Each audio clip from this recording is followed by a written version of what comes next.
আমরা রাজাকার রাজাকার এই কথা বলার উদ্যোক্ত আচরণ থেকে ভাই আমরা বলতে চাই যে রাজাকার আলবদর আসাম এদেশে তোমাদের স্থান হবে না।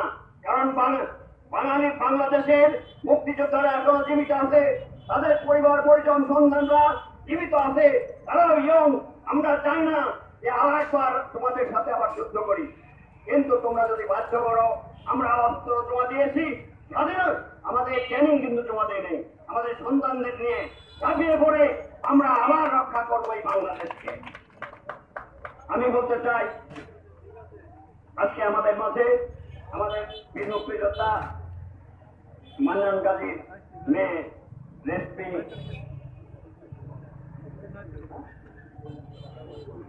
পুত্রবধূ সে এখানে হাজির হয়েছে, তাকে কিছু বলার জন্য অনুরোধ করছি।